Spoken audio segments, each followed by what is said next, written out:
To the fray, Flak Pack. It's Termex here, and welcome back to another Borderlands 3 video. And today, yes, today, the series continues with my honest opinions. And today we're going to be talking about the new Guardiantakedown that has been released with Mayhem 10 and all that kind of stuff. The first update to roll out with Mayhem 10, the first major update, my bad. Basically the first major content drop with Mayhem 10 being in the game, and the first kind of little bug fix patch notes type of thing going on. Some nice quality of life changes and fixes, and I want to let you guys know my honest opinion about it. Anyway, if you guys enjoyed the video, make sure you leave a like on it, subscribe if you're new, and hit that bell so you know when I post more Borderlands 3 videos. But back on topic, my main problem right now is the Guardiantakedown. It's just the way the Guardiantakedown is right now, I feel like is really unbalanced. I feel like enemies are kind of health sponges at the moment. And before I get too far into this video, I want everyone to take this opinion with a grain of salt. The update just came out. I'm sure they didn't test their game. Gearbox never tests their game, or they would know this, so we can't really give them too much hate for it. But one problem I have is I really enjoy the takedown in general. Like the map, the atmosphere, I love it. It's cool. I love it. But my problem is just simply the balancing. I would think with Mayhem 10 balancing going to I believe it was 10,000%. Yes, it is 10,000%. This is what I said in my old Mayhem honest opinion video, and they probably listened to more people than just me, but cool to see that it actually happened. But my biggest problem is still the balancing. I thought guns that were going to be bad before are going to be good now, but they're still not powerful, even in the new takedown. Now, I don't know if Mayhem 10 scaling is just broken within itself, or if it's just only specifically in the takedown. But I really hope they fix it soon. It's not really that big of a deal, as it's still not impossible, but for most people it is going to be pretty difficult. And switching over to another topic, I believe power creep is starting to come back into the game. Thickflay made a video about this, as you guys know, and I'm starting to notice it quite a bit here. Our trusty OPQ system is still doing quite a bit of damage, but I'm already seeing videos and builds on the new guns in the game, and they're just overperforming over everything else. And a lot of people don't see this as a problem, but I kind of see it as a problem in terms of the amount of, I guess you could say, freedom someone who plays this game has. And I think that's a big problem. I think it's starting to impact our freedom of builds, like I've said before. And that's not really something I'm going to support in a way. And one other thing I forgot to mention is I'm kind of aggravated that a lot of the weapons got nerfed. And I know everyone hates the big word nerf. People are gonna hate that word as long as video games exists, but I'm recording this at the end of my video because I kind of forgot to say it in the midst of recording. I don't mind taking a few seconds out just to say this, but the nerfing thing is kind of annoying. I mean, the yellow cake, it's still good, don't get me wrong. I'm not gonna complain about the yellow cake. The yellow cake needed some sort of balance, but now the ion cannon just outshines the yellow cake in so many ways.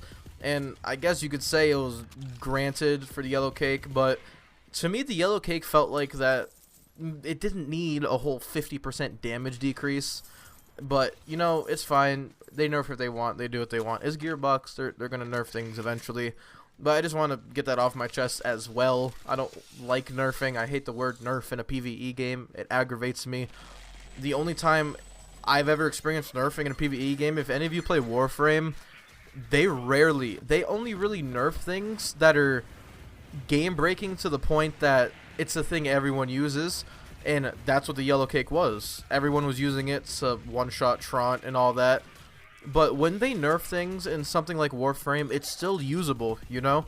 When they nerf something in Overwatch, like a character's ability or a character's cooldown or their ultimate ability, it's still viable. And granted, Overwatch is a PvP game, but you understand where I'm trying to go with this point-wise. And now when you look at something like the ion cannon, if I could find it right here, it's 96,000 times 2, and the yellow cake is 29,000 times 2. Granted, it has more explosions. What are you going to use? Me personally, I've been enjoying the ion cannon again with an AM shield, and I freaking love it. It's so fun. It kills everything just like the yellow cake used to. I'm not saying that nerfing is bad in the right context. I'm just saying nerfing everything the community enjoys is not right in any context, because if we're enjoying a gun, the Chaosin was a fun gun. To me, it wasn't overpowered. It was just a top tier SMG, and it was so annoying to see that gun fall off, even on Moe's. That was Mo's go-to SMG, and now it's like they indirectly nerfed Mo's in a weird way. Not fully, but with that gun specifically, I believe they did. And don't get me started. One more point I want to make before I continue with this video, because I am recording this after. The Sandhawk. Oh my god. I could go on another 10-minute video about the Sandhawk, man.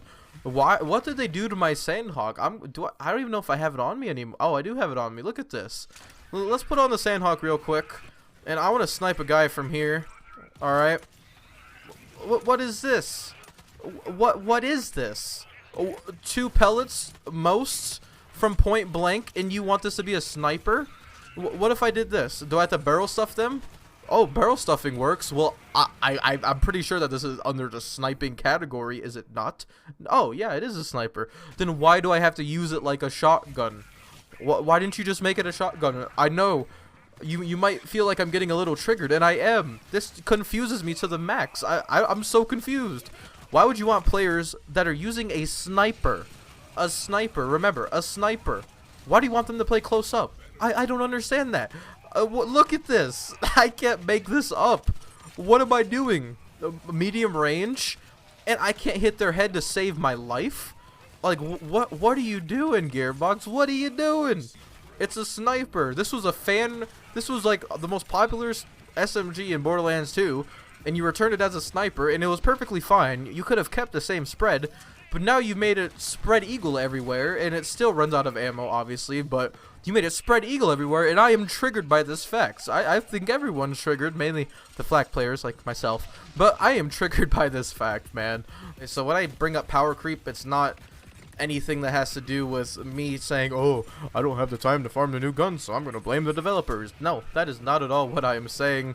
I'm simply saying when it comes to all of this, I'm starting to feel that power creep becoming more and more noticeable as each DLC moves on. I could almost guarantee when DLC 3 drops that all the guns from that DLC are going to be the new best guns in the game. Now, I usually don't have a problem with that, but when it comes to content, especially paid content, that's kind of aggravating in a way, because you gotta remember, not everybody has the DLCs, but if you don't, I highly encourage you should. But not everybody has the DLCs. Not everybody can get this bonus content. Not everybody could get the Anarchy shotgun or anything like that. Not everyone could get the Skullmasher, which is arguably one of the best snipers in the game. On top of that, even the Unseen Threat, they can't even get that because it's also a DLC item. The only base game weapons that I could really think about that are overpowered right now, or at least viable in a way, are all the cartel weapons, which is kind of sad to say, but those are the only weapons I can think of base game that are so powerful. The Maggie is kind of performing well right now. It's not doing too bad, and they did nerf the 300% health anoint, which I think was a terrible move. I think that anointment was perfectly fine. It had no reason to get changed. Granted, it wasn't a huge change. I don't think it had any reason to change the way it did. It was perfectly fine in my book. But my problem is the scaling, especially with Flak. I don't know if Flak is just underperforming compared to the other Vault Hunters, but I used my Mayhem 10 build without changing anything going on my first run, and I ran out of ammo by the time I passed the 2nd place in the whole area. Like right before that little jump pad part, I ran out of all my ammo right then and there, and I was like, huh, maybe these enemies have a little bit too much health. But yeah, that's honestly just my opinion. As always, guys, let me know what you guys think in the comments down below. Are you enjoying the new Takedown? Maybe you think the Takedown needs no rebalancing and it's perfectly fine, and its term Mex is just complaining because he wants views, which is completely wrong. Again, it's my honest opinion. Take it how you want it. I just want to share with you guys how I think, and I want to know how the community thinks at the same time. I don't make these videos just to vent. I make these videos to basically see what you guys think, what the community likes to know, and what the community wants to see. But at the same time, I do have a little bit of aggravation. I've mentioned it in so many other videos, that simply just test the game before you... I cannot stress this enough. I cannot stress it enough. Test the game for 10 minutes. Just 10 minutes. Test the game before releasing new content, and maybe these wouldn't be issues. Oh my god, crazy. Maybe not every gun is balanced through a calculated leveling system, clearly, because still, after this Mayhem balance, there's so many guns in the game that are not viable. I thought this would change it out to where more guns were viable, but I realize it's only phase 1, so I can't really complain too much on that topic. But that doesn't mean I still can't be aggravated about it. I miss running my Rick Grimes pistol build with the Maggie pistol. I could still run that, but I would need a stack bot and a pearl, and it's just so situational. And I can't do it as well anymore because I took away the 300% ASE that it used to synergize really well with. I'm going off on a tangent here. I can honestly make a 2-hour version of my honest opinion videos because I just have so much to say about this game. Not in a bad way whatsoever. It's just I have a bunch to say, a bunch of ideas, and a bunch of topics I could discuss. On the flip side, I'm going to try my best to get out some flag builds for you guys. You're kind of seeing a little version of it in the background below. It's still in testing, and earlier I didn't have any gear. This is just me testing it prior, and it's not terrible. I'm still working on some things, but I've basically been testing out the new guns. I don't know how the new guns perform or how they are quite yet, but I'm learning. We're gonna see how everything goes. But yeah, guys, just like always, let me know what you guys think in the comments down below. I love reading your guys' comments, and feel free to talk amongst yourself what you guys think. If you want, join that Flag Pack Discord. Link will be in the description below. Very nice community, trade chat. We got all that fun stuff. And yeah, sorry about that little short break with the whole updates. The whole updates get delayed, and you know the world's kind of crazy. So I had to take a little, I guess you could say, a few time off from videos, only like a week. But I'm gonna work on the builds. I'm gonna work on something to use you guys through this takedown, even though it's incredibly unbalanced as all heck. But I hope you guys have a terrific day, and me and Scorch Jr. will see you guys later.